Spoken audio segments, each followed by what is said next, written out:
इसीलिए साहब मान्यवर कांसीराम जी जाति का बीजनाश पुस्तक पढ़कर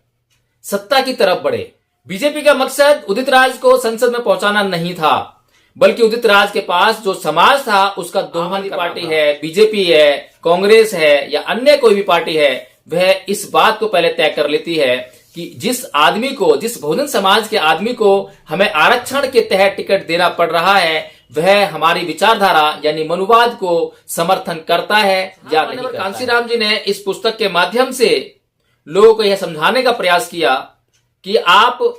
चाहे कांग्रेस में हो, चाहे बीजेपी में हो, चाहे किसी और पार्टी में हो, आप वहां पर रहकर चमचा, दलाल, पिट्ठू तो बन सकते हैं, लेकिन अपने समाज के सच्चे प्रतिनिधि नहीं बन सकते हैं। जेन के प्रकारेण साम दाम दंड भेद की नीति को अपनाकर हमारे समाज की जो शासनकर्ता जमात थी उसको ही अपने चुंगल में फंसा लिया है। ऐसा महसूस पैक्ट को पढ़ने के बाद कोई भी व्यक्ति यह अच्छी तरह से समझ सकता है कि आज राजनीति में जो आरक्षण है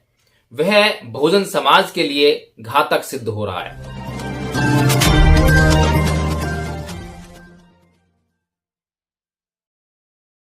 जय भीम,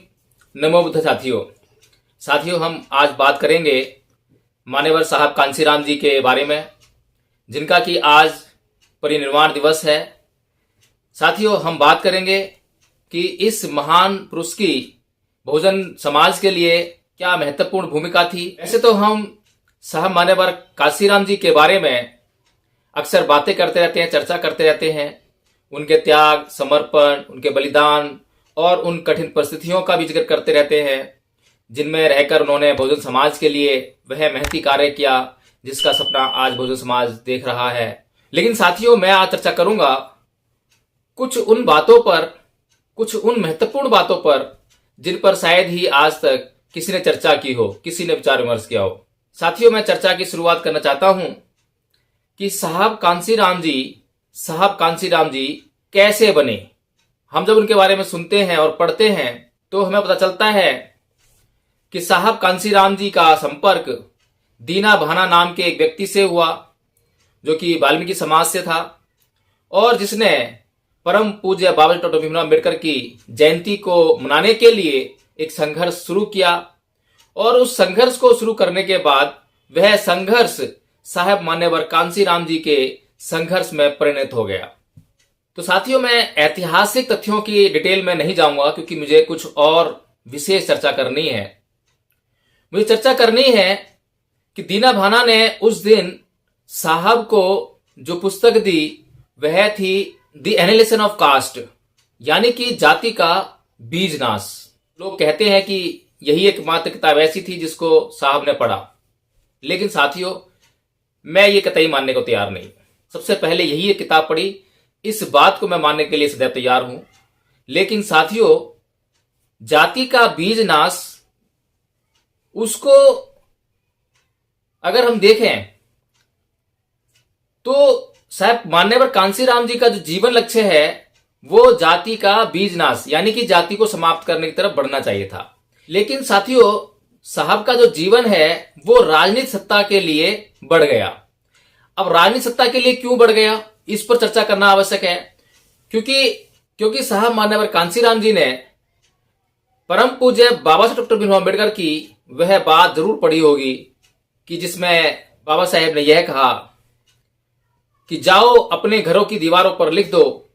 कि हम इस देश के शासनकर्ता जमात हैं या हमें इस देश पर शासन करना है। राजनीति के बारे में परम पूज्य बाबा साहब डॉक्टर भीमराव अम्बेडकर का यह कथन साहब मान्यवर कांसीराम जी ने जरूर पढ़ा होगा, तभी तो वो यह समझ गए कि इस बहुजन समाज की जो पीड़ा इस किताब में जिसका नाम है कि जाति का बीजनाश, इसमें जो पीड़ा व्यक्त की गई है उसका जो हल है, जो समस्या है, समस्या का जो हल है, उस समस्या का हल परम पूज्य बाबा साहब डॉक्टर भीमराव अम्बेडकर राजनीतिक सत्ता में ढूंढते हैं। इसीलिए साहब मान्यवर कांसीराम जी जाति का बीजनाश पुस्तक पढ़कर सत्ता की तरफ बढ़े और जाति का बीजनाश हो या ना हो, लेकिन इस समाज की जो पीड़ा है जातिगत पीड़ा है, जाति के आधार पर जो अत्याचार से होने वाली जो पीड़ा है उसका बीज नाश अवश्य हो, इस बात का हल साहब मान्यवर कांसीराम जी को परम पूज्य बाबा साहब भीमराव की उस बात में मिल गया जहां बाबा साहब कहते हैं कि जाओ अपने घरों की दीवारों पर लिख दो कि हम इस देश के शासक हैं। साहब मान्यवर कांसीराम जी ने पूना पैक्ट को भी अच्छी तरह से पढ़ा था और पूना पैक्ट को पढ़ने के बाद कोई भी व्यक्ति यह अच्छी तरह से समझ सकता है कि आज राजनीति में जो आरक्षण है वह बहुजन समाज के लिए घातक सिद्ध हो रहा है। हालांकि आरक्षण इसलिए था कि इस समाज को इस देश की शासन व्यवस्था में भागीदारी मिल सके, लेकिन यह आरक्षण इस समाज के लिए इतना घातक साबित होगा यह किसी ने भी शायद ही सोचा होगा। तो साथियों, जब मान्यवर साहब कांसीराम जी ने अपना राजनीतिक आंदोलन शुरू किया तब उनके सामने कुछ चुनौतियां थीं, जिनमें से सबसे बड़ी चुनौती चमचा युग की थी। इसीलिए उन्होंने चमचा युग नाम की किताब लिखी और चमचा युग नाम की किताब लिखकर समाज को यह समझाने का प्रयास किया कि किस तरह से उनको जागरूक रहना है, किस तरह से उनको समझना है कि कौन उनका सच्चा प्रतिनिधि है और कौन उनका झूठा प्रतिनिधि है या दिखावा कर रहा है प्रतिनिधि होने का। साहब मान्यवर कांसीराम जी ने इस पुस्तक के माध्यम से लोगों को यह समझाने का प्रयास किया कि आप चाहे कांग्रेस में हो, चाहे बीजेपी में हो, चाहे किसी और पार्टी में हो, आप वहां पर रहकर चमचा, दलाल, पिट्ठू तो बन सकते हैं, लेकिन अपने समाज के सच्चे प्रतिनिधि नहीं बन सकते हैं, क्योंकि जो पॉलिसी इन पार्टियों की है, जो रणनीति इन पार्टियों की है, जो लक्ष्य इन पार्टियों का है, वह लक्ष्य हमारे समाज के उद्देश्यों के सर्वथा विपरीत है। साथियों, वह क्या उद्देश्य है जिसको लेकर मान्यवर साहब कांसीराम जी ने अपनी राजनीतिक मुहिम शुरू की? साथियों, वह लक्ष्य है कि इस समाज को इस देश की शासनकर्ता जमात बनाना है। लेकिन साथियों, क्या आज वह हो पा रहा है? अगर हम देखें, जैसा कि परम पूज्य बाबा साहब भीमराव अम्बेडकर ने कहा कि इस देश में दो वर्गों के बीच लगातार संघर्ष रहा है। अगर उस संघर्ष को हम पहचाने तो वह दो वर्ग है, एक तरफ ब्राह्मणवादी वर्ग है और दूसरी तरफ जो है श्रमणवाद है, यानी कि बहुजन समाज की विचारधारा वाला वर्ग है, अंबेडकर की विचारधारा वाला वर्ग है, हमारे महान पुरुषों की जो विचारधारा है उसका एक वर्ग है। ये जो दो विचारधाराएं हैं, एक तरफ कांग्रेस है, बीजेपी है, आम आदमी पार्टी है, अन्य सभी ब्राह्मणवादी पार्टियां हैं, दूसरी तरफ हमारे महान पुरुषों की जो विचारधारा है उसका प्रतिनिधित्व करने वाली पार्टियां हैं। हमारे महान पुरुषों का प्रतिनिधित्व करने वाली पार्टियां आज हमें एक दो दिखाई देती हैं, उसमें से प्रमुखतया बहुजन समाज पार्टी हमें नजर आती है,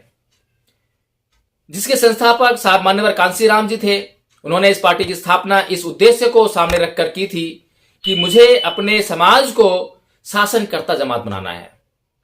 साथियों, यह कोई आसान कार्य नहीं था। चमचा युग के युग में जब चमचा युग हावी हो रहा हो हमारे समाज के ऊपर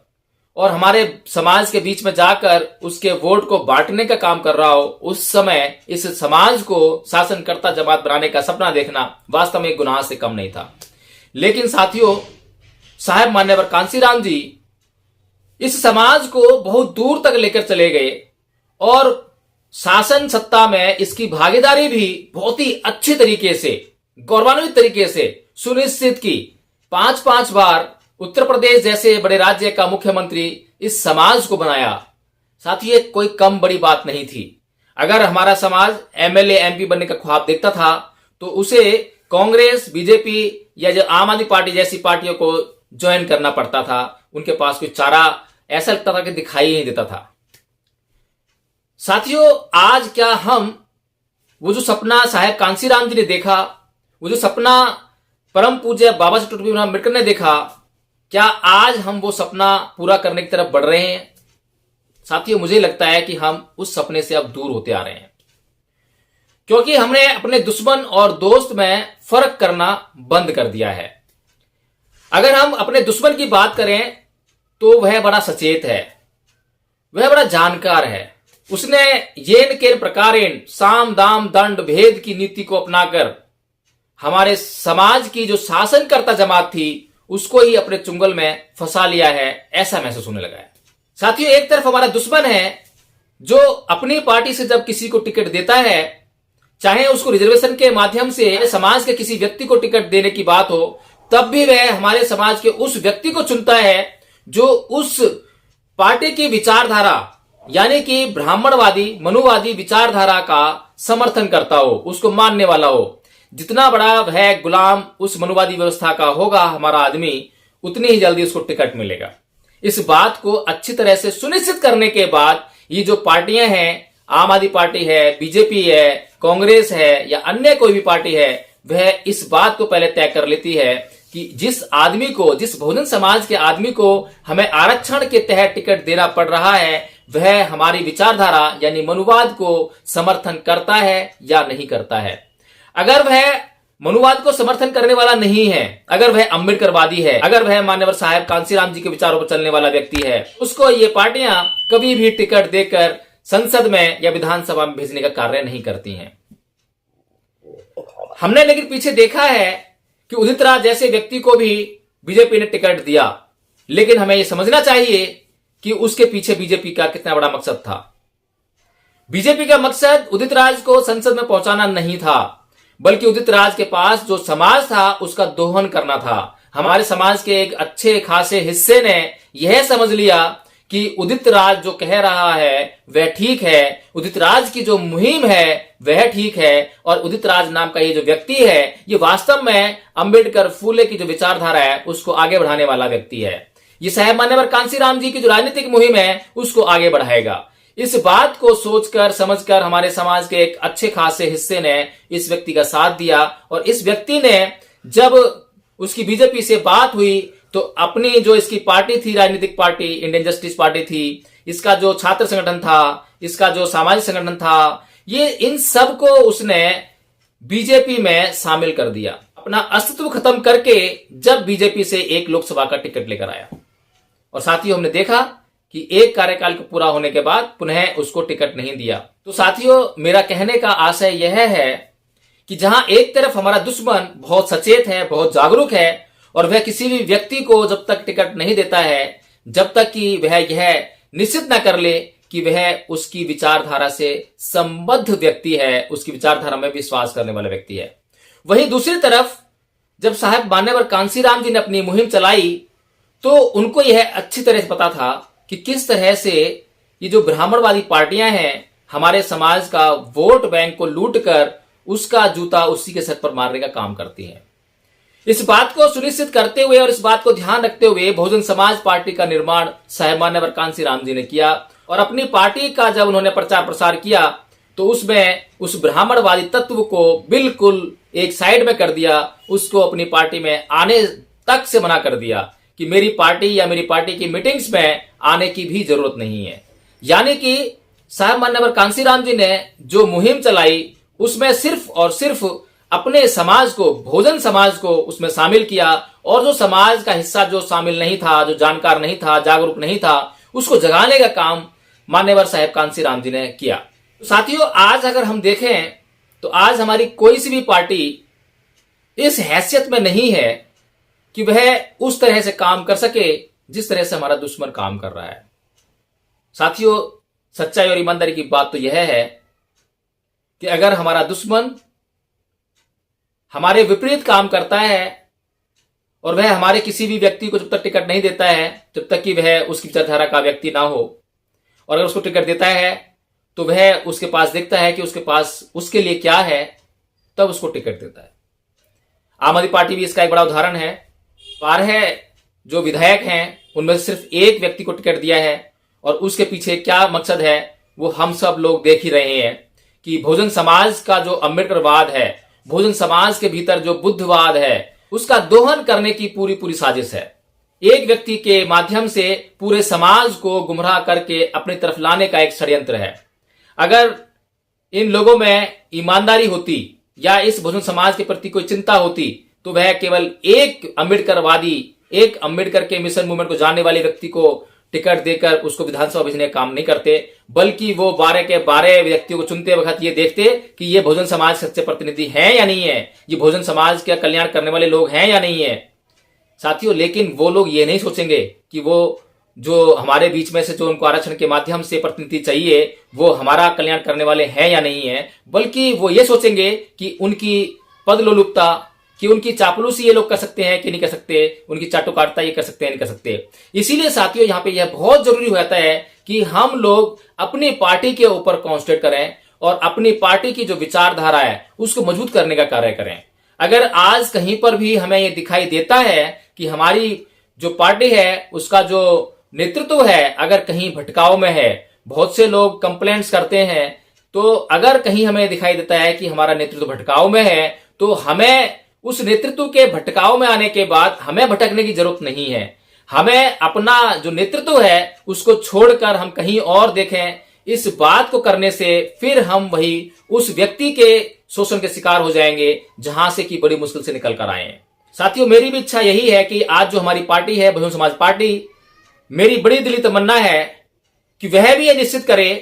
कि चाहे वह किसी व्यक्ति को टिकट दे, चाहे आरक्षण की व्यवस्था के तहत टिकट देना पड़े, चाहे आरक्षण के बगैर किसी को टिकट देना पड़े, चाहे वो मिश्रा जी हो, चाहे वो पांडे जी हो, चाहे वह कोई भी हो, लेकिन उसको जब तक पार्टी से टिकट ना मिले, जब तक कि वह हमारे बहुजन महापुरुषों की विचारधारा को जान ना ले, पहचान ना ले, उसको मान ना ले और उसको अंगीकार न कर ले। यदि वह समानतावादी, समतावादी दृष्टिकोण वाला व्यक्तित्व रखता है तो उसे टिकट अवश्य दिया जाए, लेकिन जब तक वह समानतावादी नहीं है, समतावादी नहीं है, हमारे बहुजन महापुरुषों की विचारधारा में विश्वास करने वाला नहीं है, वह श्रमणवादी संस्कृति में विश्वास नहीं करता है, तब तक उसे टिकट या किसी भी प्रकार का पद इस पार्टी में ना मिले,